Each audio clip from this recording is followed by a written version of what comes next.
Hello students and namaste everyone.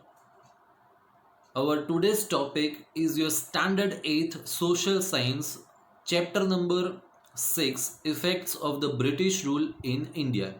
So students, this is our second lecture on this same chapter.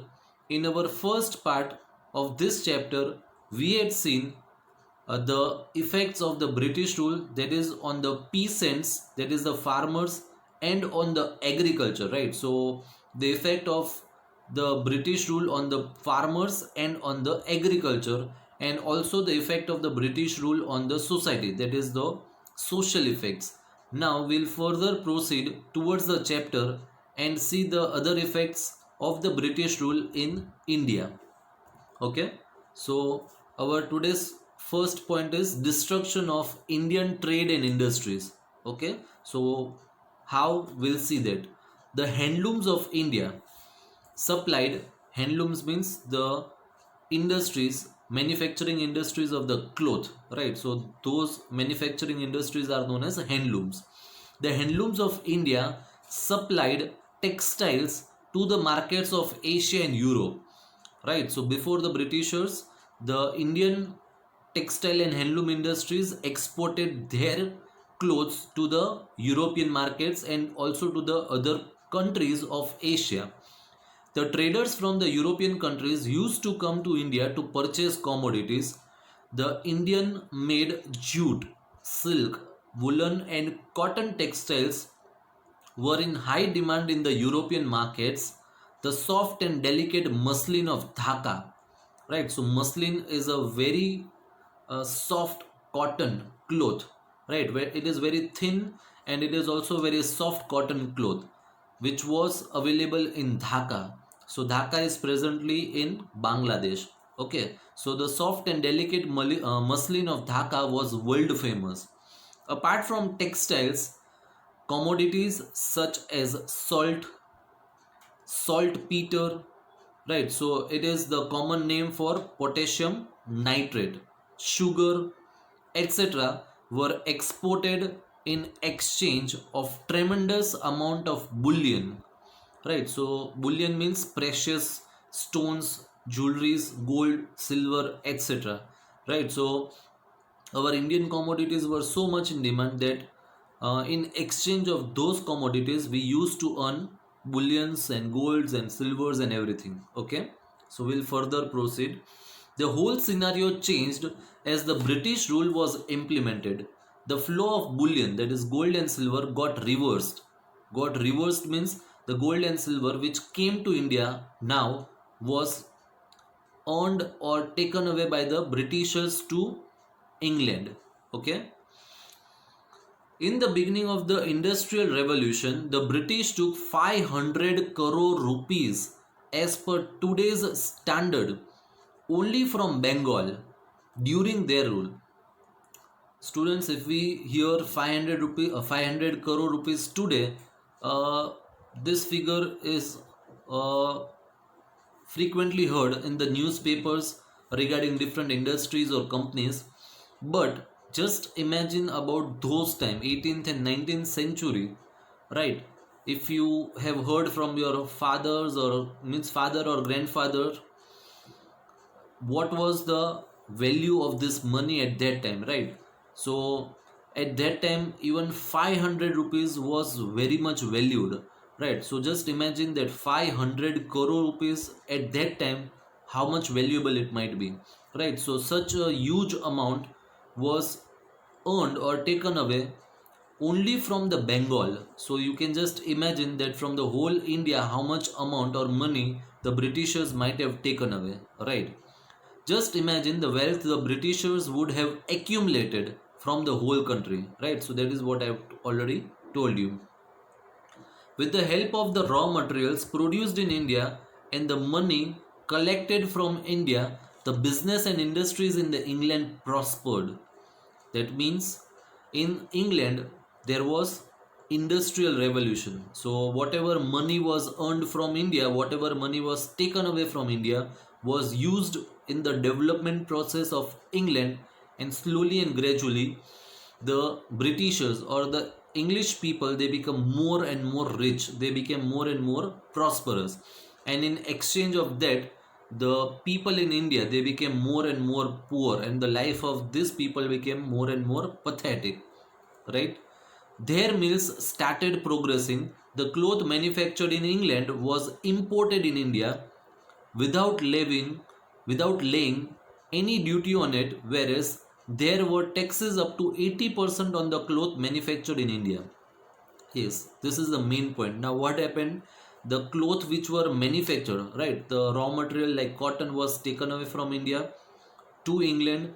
Over there, they manufactured clothes in their factories, and this same clothes were imported to India. Imported to India means brought from England to India, and it was brought to India duty free. That means when they brought this clothes from England to India for selling, they did not, means there was no need for them to pay the taxes on it.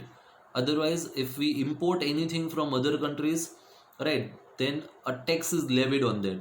So the Britishers were not liable to pay any tax on the clothes which they imported to India, and the clothes which were manufactured in the Indian market had to pay 80%, right? So taxes up to 80% on the cloth manufactured in India was to be paid to the Britishers. Now just imagine about the situation, right? What will happen? The clothes which were brought from England will become cheaper as compared to the clothes manufactured in the Indian industries, because the Indian manufacturers of the cloth had to pay 80% tax, right? So automatically the price of the Indian cloth will increase, and the people, they will prefer the clothes which are available at cheaper rates, and no one will buy clothes manufactured in the Indian industries. Okay, as a result, textile made in India became costlier in the Indian market itself. The handicraft and cottage industries could not withstand the competition, and they could not sustain themselves. Right? So, this is the thing, right? But obviously, because they could not sell their goods, and whatever was produced, for that they had to pay very heavy taxes, right? So the cottage industries could not sustain in the Indian market.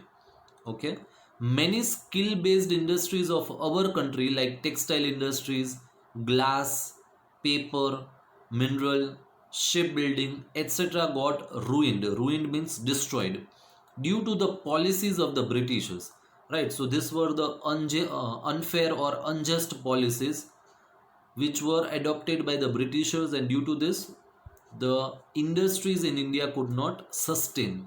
They had to be shut down or to be closed. Okay, lakhs of skilled workers became unemployed. Gradually, the poor workers of the rural areas of India became poorer. So below the picture you can see, right? So these are the skilled laborers of India who became poor and unemployed. So below that it is written plight of cottage industries in India. Plight means difficult situation, right? So situation of cottage industries in India was very crucial or difficult, right? We'll proceed further. Suspicion about the reforms. So suspicion, again I'll tell you, suspicion means doubt. Okay, so doubtful about the reforms. So Indian society or the people in India became doubtful when the reforms were introduced in India, right? So what what reforms were introduced in India, and what was its impact in the Indian society, we'll see now. When William Bentinck came to India, liberal thinking was getting its stronghold in England.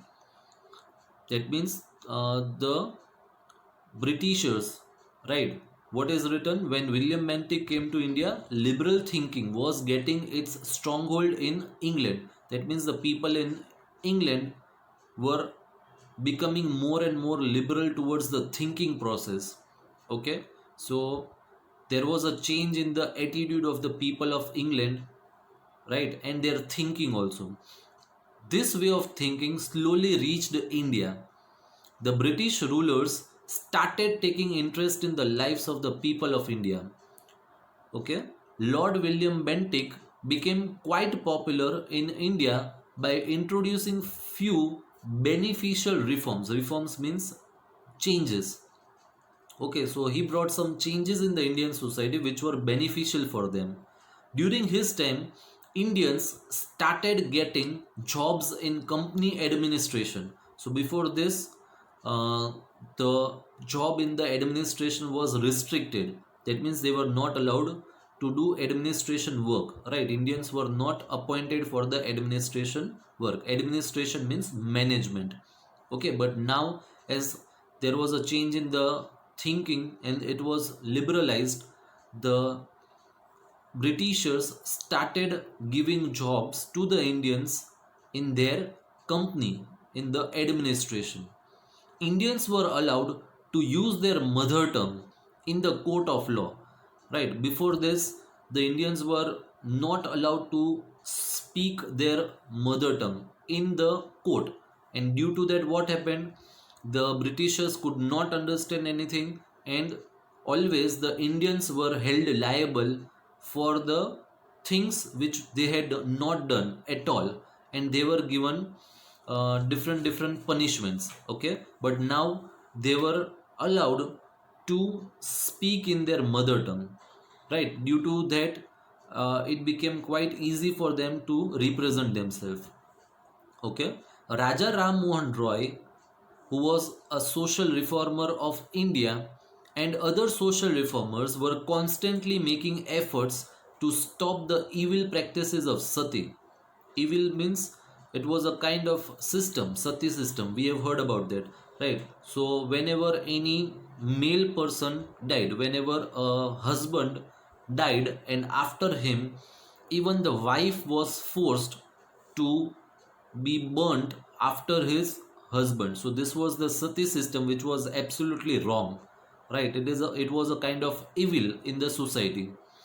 So Bentinck agreed to these efforts and passed a law in 1829 to ban the practice of sati. So he helped the Indian reformers, right, in banning this practice of sati in 1829.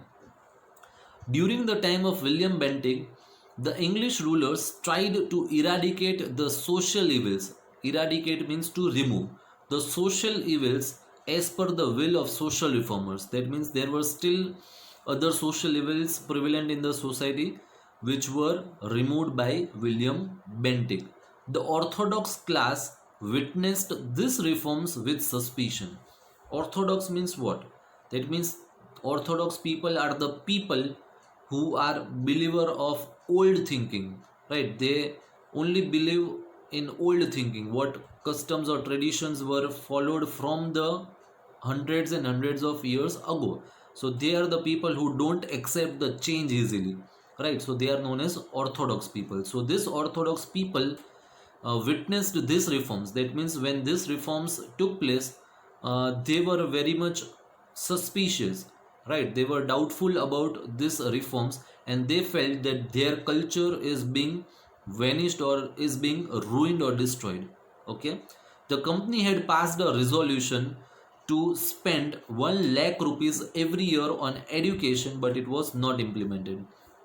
That means the Britishers had decided to spend 1 lakh rupees every year on the education of the people, but this was only just on the papers, but in actual it was not spent. Okay, finally an education committee was formed. Okay, during the time of Bentinck, in the year 1834, Lord Macaulay thought of introducing English education in India. Right. So after Bentinck, Macaulay was there, who is said to have started English education in India. Right. So he introduced English education in India. However, the educational method advocated by Macaulay could not benefit the youth. That means the system which he had implemented in India was not fruitful. Okay, Indians lost the advantage of acquiring the ancient knowledge and skills developed by their ancestors. So the system which was developed by Macaulay. Right, in that system, the Indians were not given any kind of education related to their culture, related to their ancestors, right? Anything was not there. Only about the Britishers and their culture was provided to the Indians. So the Indians could not benefit much from this education and they lost their interest. Okay. The method of British education system was opposed by a number of intellectuals. Intellectuals means knowledgeable people or the scholars. And Mahatma Gandhi called it as to give millions a knowledge of English is to enslave them. That means Gandhiji was against the English education which was started by Macaulay. Okay, that by receiving English education we have enslaved the nation. That means Gandhiji is saying that by adopting or acquiring English education we have become the slaves of the Britishers. Okay. Further, later three universities were established in 1857. The Britishers could get educated workforce due to the introduction of English education. Alongside, it also developed nationalistic thinking among the educated Indians. Now, again, I'll let you know that why this Britishers had started English education. Right? They were not much worried about the Indian people. In this introduction of English education, they had their self-interest. Now, what was their self-interest? I'll tell you. That means they had acquired whole of India. They had developed or they had their administrative offices in India, right? And it was not easy for the Britishers to bring the Britishers, that means to bring the English people from England for this kind of jobs every time, because when this kind of jobs were to be given to the English people, they were brought to India along with their families, right? So their cost and everything might be higher. But if in this place, if an Indian is hired, then the work could be achieved, right, or the work could be done with very less amount of money. That means Indians were employed, but the payment was very less as compared to the English person or the English people. So this was a self-interest, and because of that, this English people had introduced English education in India. And along with this, so as and when the English education was adopted by the Indian people, what happened? Our people became more and more educated, because we know that during that time also English language was such which was accepted or which was prevalent in many parts of the world, right? So our people who became educated with English education, they started reading books about different countries, right? At that time colonialization was prevalent in many parts of the world.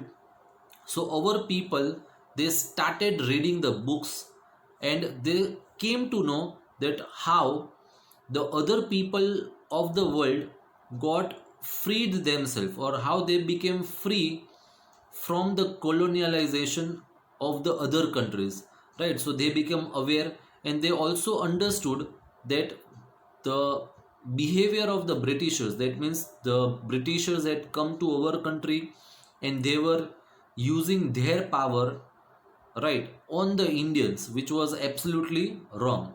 Okay, so they absolutely understood that this system of the Britishers, what they were following in India, was absolutely wrong. So in the last line it is written that alongside it also developed nationalistic thinking among the educated Indians. That means the Indians who were educated, they understood that the behavior of the Britishers is totally unjust, unfair towards the Indians, and they should stop behaving in such a harsh way towards the Indians. So a kind of nationalism developed in the Indians. Okay, many machines were invented to facilitate the industries, transport, and communication.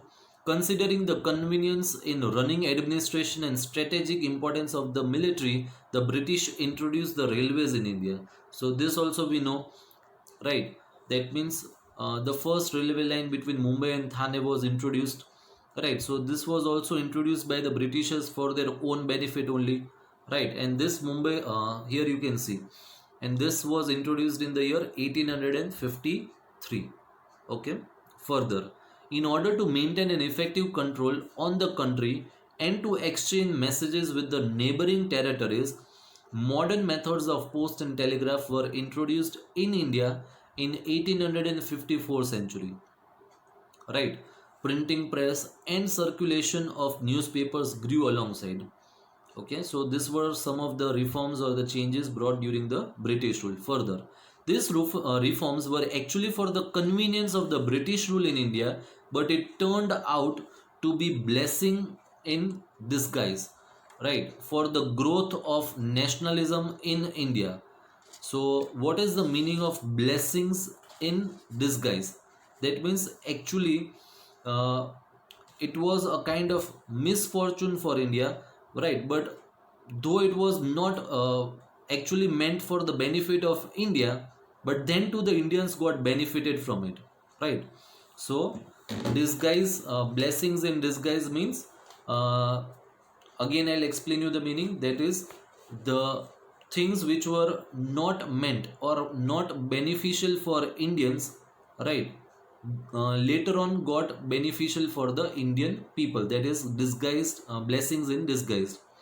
The class that acquired the English education spread-headed the social reforms and nationalism in India, since they were more familiar with the contemporary developments in the world around. So this I've already explained, that this educated people of India, right, they became aware that what the Britishers are doing and what is the practice or the unjust policies of the Britishers towards India. So they understood each and everything, and they were the people who started fighting against the Britishers. Contemporary means the present system, right? So they became familiar with the contemporary developments in the world around. So as I said, that they started reading the books of the different nations, how they fought against such kind of colonialism, how did they fight against such kind of injustice, and they got freedom. So they started reading the books, they understood all these things, and they also started fighting against the Britishers for the rights and freedoms of their own people. The post and telegraph brought people closer, right? So these were the effects of the British rule in India, right? So there were lots of disadvantages, lots of unfair practices done by the Britishers, but there were some reforms or changes which were ultimately beneficial to the Indian people. So here we end our lecture, okay? And I thank you everyone for watching my video.